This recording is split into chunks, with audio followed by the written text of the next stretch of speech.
सरला देवी का परिवार एक साधारण और मध्यम वर्गीय परिवार था। उनके बेटे राजीव की शादी को 3 साल हुए थे। सरला देवी ने अपनी पूरी जिंदगी परिवार को समर्पित कर दी थी। पति राम नारायण का स्वभाव शांत था और वह हर बात में सरला देवी का साथ देते थे। शादी के बाद सरला देवी ने सोचा था कि उनकी बहू नेहा घर की जिम्मेदारियों में उनका साथ देगी और परिवार में खुशियों का माहौल रहेगा। पर धीरे धीरे नेहा का व्यवहार बदलने लगा। उसने अपने और राजीव के लिए अलग कमरा बनवा लिया और घर के बाकी कामों से दूरी बनानी शुरू कर दी। सुबह का वक्त था। सरला देवी रसोई में सुबह का नाश्ता बना रही थी। नेहा कमरे से बाहर आई और बोली, माँ जी, मैंने अपने और राजीव का खाना बना लिया है।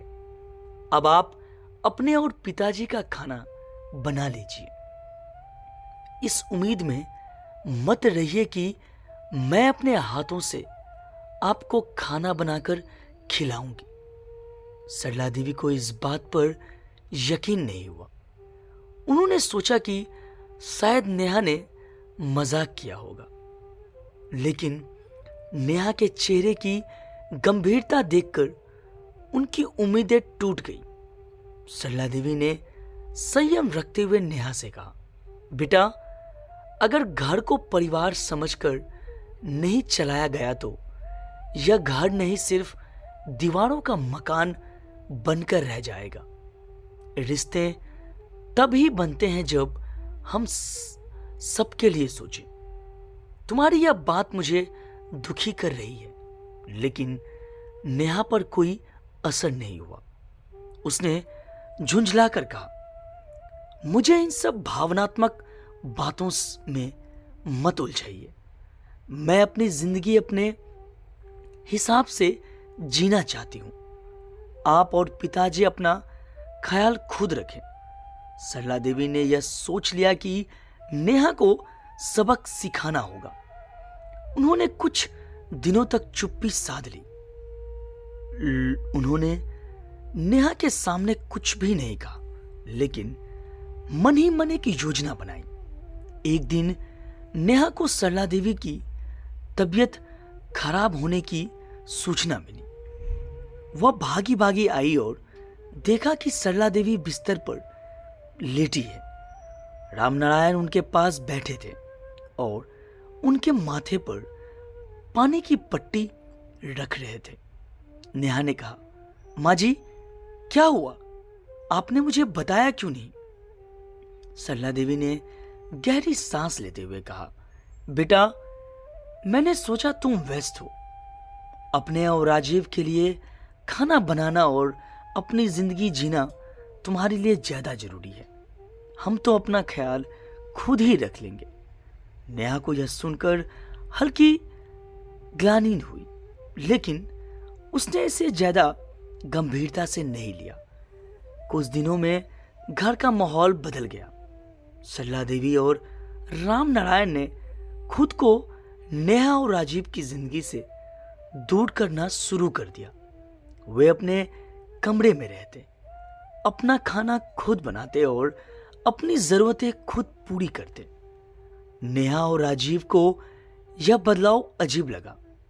राजीव ने कई बार नेहा से कहा, माँ पापा कुछ अलग व्यवहार कर रहे हैं, लगता है वे हमसे नाराज हैं। नेहा ने हंसते हुए जवाब दिया, आप फालतू चिंता मत कीजिए, यह उनकी आदत होगी। हमें अपनी जिंदगी जीनी है। एक दिन नेहा की सहेली सुमन उसके घर आई। उसने देखा कि सरला देवी और रामनारायण अलग रह रहे हैं। उसने नेहा से पूछा, तुम्हारे सास ससुर का व्यवहार ऐसा क्यों है? नेहा ने कहा, उन्हें अपनी आदतें बदलने में दिक्कत होती है। मैंने अपनी आजादी के लिए यह सब किया है।